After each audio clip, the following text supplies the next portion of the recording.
If you've ever thought, I'm not a teacher or my child isn't a math person, that is a fixed mindset talking. Today, we'll break that story, show the science, and build a growth plan that you could start by lunchtime. I'm Dr. Blake Willard, and this is the Parent Educator Project. Grow yourself to grow your children. Today's subject is one that touches very close to my heart because this is the environment, this is the mindset that I grew up in. And, you know, truth is, some issues strike closer to home than others. But for me, this is one of the most important things that we could be talking about as home educators because your mindset will, in fact, make all the difference in the outcomes that you are able to help create for your children. Of course, there are so many different factors that come together to create a successful home education that leads to the outcomes that we desire. But if you don't believe that you can do it from the outset, if you don't believe that you can change, if you don't believe that your children can change at a fundamental level, you're going to start building stories into them that will prevent them from ultimately reaching their full capacity and their full, um, you know, the full opportunity that is kind of inherent to them. And you'll never really know how far they can go in any given subject or ability. If you just resign yourself that you're not a math person or that they're not a math person, and therefore things are going to be the way they are, or they can only go so far, then that limiting belief and the behaviors that accompany that belief will directly affect your outcomes with and for your child. So let's talk quickly about definitions. When we say growth mindset, what are we talking about? It's simply that your intelligence or your abilities can grow with effort over time. And likewise, a fixed mindset believes that your traits are static. Nothing's going to change. So, again, this mindset, it will change, in my opinion, everything. A lot of times, just by the fact that you've decided to start homeschooling, you've already put on display to some degree a growth mindset because you have to acknowledge that things aren't good or things won't be good in whatever system that you're avoiding because you've taken an active step into something unique. Right? That is what home education is. It's unique if nothing else. But you've taken an active step forward in something, which means that you have to have at least considered and acknowledged that there is an opportunity for something better, even though you can't see it necessarily, right? You have to pursue it both up here and in your actions. And so I think just by being a home educator, you are already moving on a growth mindset track that is going to positively affect your children. But we can all get stuck in cycles, right? There's so many people that I've talked to who say, well, that's nice for you, but I can't homeschool. And then they give the reasons why. And those reasons are the limiting beliefs or factors that keep them stuck exactly where they are. We need to, as people who try to embody a growth mindset, we have to reframe the reality that we're living in. Meaning, we're not saying things that are untrue, but we're also not saying things that are untrue with regards to keeping us stuck. Yes, you may not be able to do it, but we needed to put an important caveat into that. You're not able to do it yet, right? That yet rule is going to transform everything with regards to pursuing the type of education we want for our children. My child isn't a math person yet. What does that mean? It opens up this window of potential and opportunity that your child now has the ability to enter in and to move through. If you say, my child isn't a math person, and then you end your sentence, then you have put a period on who they are and what they can be and what they can do. It's just as true for them as it is for us, right? So a growth mindset is allowing there to be some nuance and a window of opportunity in who we are and who we're becoming. And then following that yet with the behaviors and the routines and the actions that allow us to grow into that space. So let's get started. Here's a couple of things that I hear that are kind of the scripts that parents will run through when they're putting that fixed mindset on display. I've said it, right? I think we're all guilty of these things.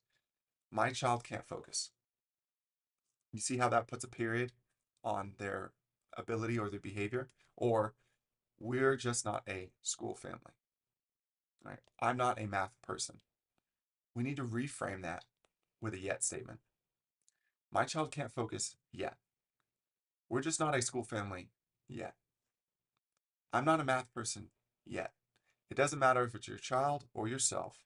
Pair every behavior with a yet in order to show that you are moving forward to an open door with opportunity to improve.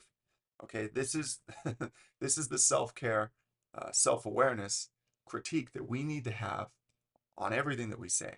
I think if you will just kind of record yourself and listen back to your conversations and your statements to yourself and to your children at the end of each day, we would all be surprised by how many limiting beliefs we put on our family, right? And so learning to spot those things and put the appropriate language or words in place to prevent us from closing doors that we want to see open. Do you want your child to grow better in their mathematical abilities? Of course. Do you want doors to be open for your child? Do you want to grow in organization or cleanliness or whatever, right?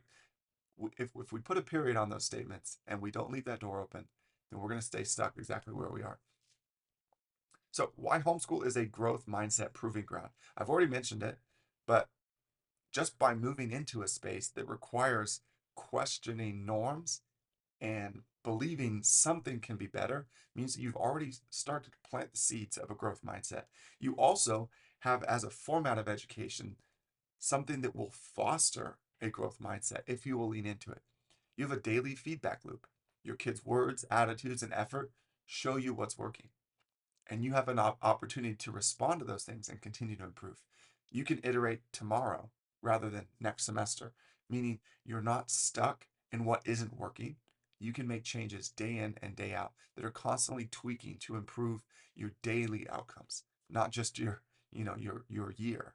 So that ability to get really clear and really focused at a really micro level allows you to start changing those macros as well. And then thinking of the parent as the CEO.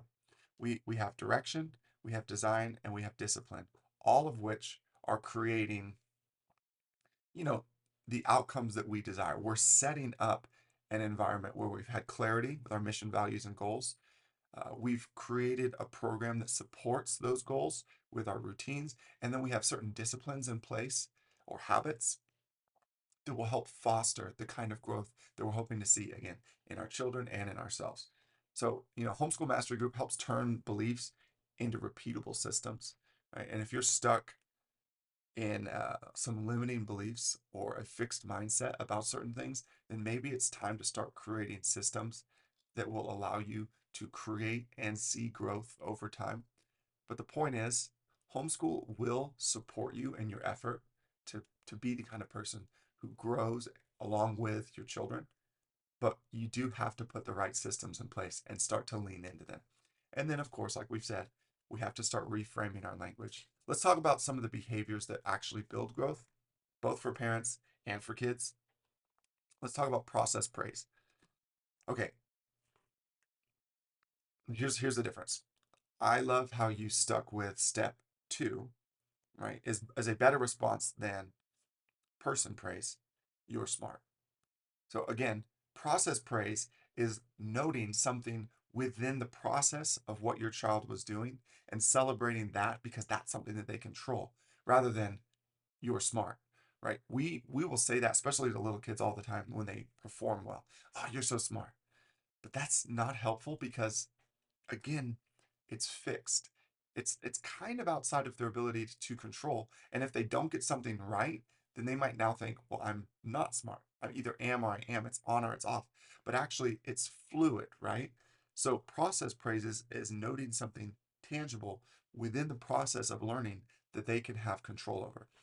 I love how you stuck with this. I love how you put forth your best effort when we did this. I love how even when you got this wrong, your attitude was up and you tried it again and were able to get it right the next time. You see that? We're talking about the process of what was done well within any given activity or behavior. And these are things that will start to reframe. Again, we could do this for ourselves, we could do this for our children, but it will start to reframe how they see outcomes, and their ability to change those outcomes based off of what they're doing specifically within any given activity. And then mastery goals over performance goals, meaning we can track hours read, problems attempted, drafts written, not just scores, right? This will boost a child's self-efficacy. And I guess more importantly, it allows them to see that in all these different categories where you're tracking progress, you're not just fixated again on an end. Anything where there's a period on the belief or on the language is kind of fostering that fixed mindset. A grade says this is what you are. This is who you are. Right? When you think about it, your child's report card, in a sense, the way that it's been done over time kind of testifies that their identity is what the letters that are written on that paper, right? And scores, and oh, I got 100% or I got a 60%. These do the same thing. They kind of they fix your child in that moment on on the end, and then they put a period. This test, I got this score, and this is what I did. This is who I am. But if we will notice the things where we can grow through the process, because we, when we're tracking reading, we can read for 20 minutes or we can read for 60 minutes. That's something within our power, and doing more of it will create a better outcome. Again, maybe we won't get every problem right, but how many problems did we try? This is completely within a child's control, even if they're not getting the result after each problem that they desire. And what's going to happen if they attempt more problems? They'll start to get better results. You see, and so when we focus on those mastery goals, like we're working towards full mastery of something rather than you either have it or you don't, then we get to start to see creating the behaviors and the mindset that creates the growth that ultimately leads to the outcomes that we desire. And then you can create deliberate practice windows, meaning you don't have to, it doesn't have to be an all or nothing. All right, we're doing math now. And then that's your opportunity to perform in math.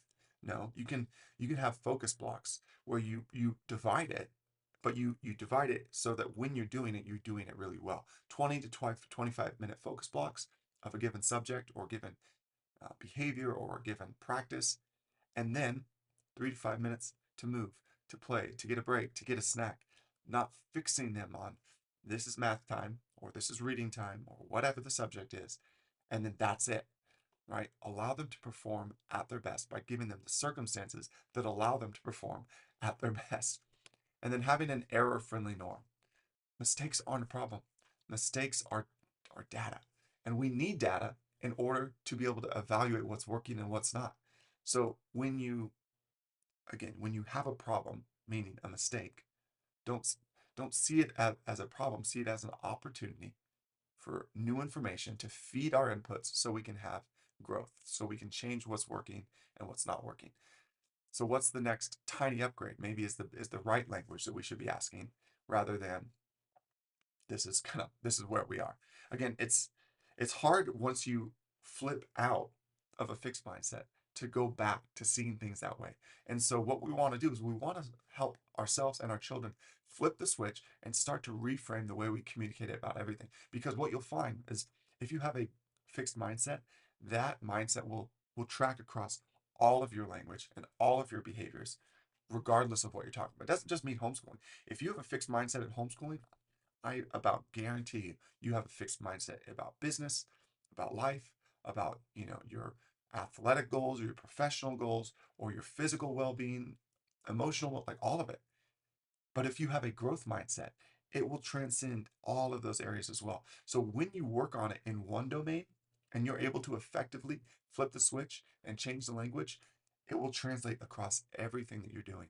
So when we, again, get down to a growth mindset in our homeschool, we become growth mindset people and we start changing the behaviors that lead to changed outcomes. We change the language that lead to changed behaviors, that lead to changed outcomes. And this is why I say, again, grow yourself to grow your kids. When we start putting the right language, the right patterns, the right behaviors into our homeschool program, we fill our cups. We overflow into our children. It changes not just us, but the people around and under us. And then let's talk about 5 growth tools that you could start today. Okay. First, morning launch.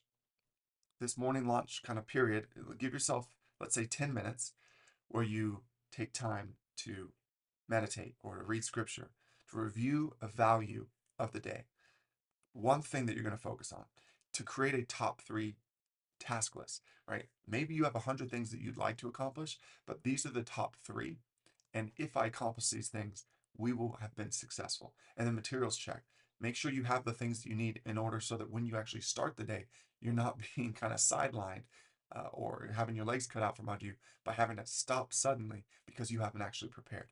Again, it's doing a short amount of time to really protect the outcomes of each activity that you do throughout the day. So that's your morning launch. The second one is first then cards or maybe a visual timer.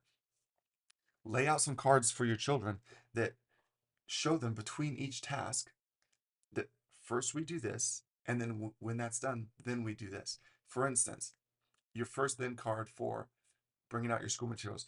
When you get to the table, first we pull out our materials, and then we open our books and review our daily tasks. Or first we finish math, and then we put our math away and pull up the next subject. Right? For each thing that we're doing, we we have a next step already in line for them so that they can keep the momentum going and it's not dependent on you to tell them each and every step. And it starts to put, kind of them in the driver's seat of their education, which is huge. And we can use this for us as well as them. Hey, as soon as I'm done with planning and prep, I'm going to start lunch.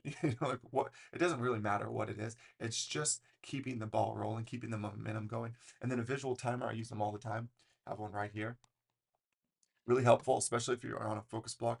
Put visually in front of your child exactly how much time they're spending doing the thing so that they can see the progress. They keep that sense of pressure, keeps them focused. It also keeps them feeling that they're not stuck because when children don't have a concept of time of when they're doing something, especially if they're young, they may just feel like they're doing it forever. And so this puts them back in the driver's seat. And then the third one lesson at 3 levels, meaning teach one lesson across your children's, different ages, but then teach and then have different expectations that follow along with each child. So every child has an on-ramp and a stretch, right? So you're say leading a discussion about history and it's the same content, it's the same materials. You can teach all your children at the same time. And then each of those children have a different expectation that you've laid out for them so that they know what to do with that content and then apply it based off of their ability. This is going to keep you effective and productive and, limit the time wasted and kind of help you gain time back to be more effective in different areas. And then effort and attitude rubric, this really follows well with the growth mindset because instead of fixating on those ends, right? I was successful or I was unsuccessful. I passed or I failed. It's did I put forth my best effort and my best attitude into the things I was doing and then measure that and then give a prompt for what you can do to do better on the next one, right? You can put it, I do it as a 1, 2, or 3.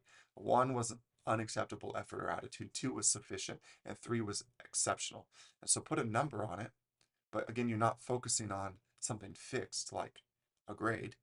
You're focusing on something that's completely within yours or your child's control. You can do this for yourself too. It doesn't just have to be your kids. And then the fifth is a living resume. Capture one artifact or one micro win, some kind of proof that growth is happening. Document it and fill it in your child's resume, not just a report card about the projects they've completed, the skills that they've mastered, the subjects that they're moving through, the books that they've read. Again, something that shows growth over time that you can look back on that's testifying to the fact that you are growing. I think when we think about a resume versus a report card, it's very different because your resume isn't fixed, your report card is. You can't change your report card once it's once it's placed, right? But your resume is always growing and always adaptable. And this itself is kind of pivoting us within our homeschool, even in the way that we document, to having a growth mindset. So things that we can say when doubt flares up, especially as parents, I'm overwhelmed. Okay, let's change that to I can do blank for the next 10 minutes, right? So give yourself an out, but give yourself an out that you earn, that you move through. He hates writing. Okay, he hasn't found an on-ramp yet. We'll try audio to text or sentence stems, or, don't allow yourself to put language on your child that limits who they are and who they can become. Or she's behind. She's behind which goal? And let's write the next measurable step that moves us towards that goal. Again, we just don't want those period statements that leave us stating something about us or about our children without any ability to have clarity or direction about what you can do next to keep them moving forward towards the goal. Again, so much of this starts with language, which is kind of, Jesus says in the Bible, out of the overflow of the heart, the mouth speaks. When you say things about yourself or about your children, you are testifying to what is written on your heart. And sometimes we need a little heart check, on ourselves, on our children, because we will reveal things about ourselves, maybe that we don't even consciously know at the time. And those limiting beliefs will come out all the time. And we need to start learning to recognize them so we can create a different overflow, right? We actually have to change our hearts when it comes to having a growth mindset. But a growth mindset in so many cases is what is holding someone back from actually reaching their goals, because it gives you permission to change your thinking, to change your behaviors, which then change your outcomes. Again, if you have a limiting belief and you speak out a limiting belief, that will affect the things that you do. And the things that you do are what are actually going to change your outcomes over time. So let's reframe all of it, because that is going to start to pivot us, to push us towards the outcomes that we want. When you start to see momentum, when you start to see goals reached, you're going to see, hey, this change in behavior, this change in language, all of it is having the right effect. But we need to kind of live in it for a while. And there isn't an aspect where you got to fake it till you make it. It doesn't matter if you actually feel like you're stuck here. Don't say it. Don't allow yourself to continue to iterate and reiterate language that's keeping you stuck. Even if you don't fully believe it yet, start to speak things as if they were true, that you would like to be true, and move towards those things until they become true. Again, you may not be a math person yet, but if you just keep saying that and you don't change anything in between the journey from where you are to where you're going, then nothing is going to change. It's just as true for our children. And we can help them save years, decades of grief that we maybe have gone through by allowing them from the beginning to always believe that there's an open door that they can move through. They're not stuck. They're not fixed. When you transform this in yourself, you will you will give your children years and years of steps ahead of their peers and of you. And I hear this almost every parent that loves their child that I've ever spoken to wants to give them something better than what they knew. And you can do that with this, regardless of your finances, regardless of your time, regardless of your work constraints. You can change your language, you can change your behaviors, and you can change your outcomes. And you can do this for your children and show them that they can do the same. And all of a sudden, you've given them the gift that leads to mastery of anything and everything that they want. They are not stuck. So, a couple of common pain points. If you have the math fear, about being able to be a math person, or your child's abilities within math, swap speed for streaks, right? It's not about how fast you get it done. Can you do 10 minutes per day 5 times, right? Let's start to add numbers that we have control over, and then narrate strategy. If I do this and then this and then this, it will lead to this. And then it's not just answers, it's about the process. If you're stuck, if you're stalled in reading, do read alouds plus paired reading, right? Have them read to you, read to them, read with them. Um, you can do this with whisper phones or something that records their reading. You can track minutes rather than books read. Maybe it takes your child a really long time to get through a book. So don't measure how many books they've read. Measure the amount of minutes that they're reading and track that. And then it's not about reading levels. I'm at a third grade reading level or fifth grade reading level. Again, it's about growing in our vocabulary, in our knowledge, in our comprehension, and the levels, whatever. If you want to measure those things, they're going to grow over time. If you're experiencing, ADHD or autism, reduce transitions, have movement snacks or movement breaks. Um, you know, keep safety to try ideas as an okay thing. Um, but don't create too much change at any given time. Talk through changes before you do it. Just know that transitions and change are hard for kids, with these conditions. So set up conditions that help them to succeed and kind of pregame them on things as much as possible. Again, talk about the transition before you take the transition. Prep them before you do. Don't do things suddenly. And then think about your own bandwidth. Have a home for your devices. All right, your devices will steal your attention, which is limited, and your bandwidth for different things. So place them somewhere where they live while you do your schoolwork together with your kids. Have a 2-tab rule on your computer or your devices where you don't have 50 different things up on the screen in front of you. 2, and that's the amount that you're allowed to have. That's going to prevent your attention from going in a million different places. Um, Again, there's so many things that we can do. Have a tidy environment, clean as you go. Uh, the point is create conditions that allow for change. And if this is something that you struggle with, it's our language and it's our behaviors. And maybe you're struggling with language. Well, let's work on a behavior today. Maybe you're struggling with behaviors. Let's work on the language today that shapes and opens doors and shows that we can create the change that we want.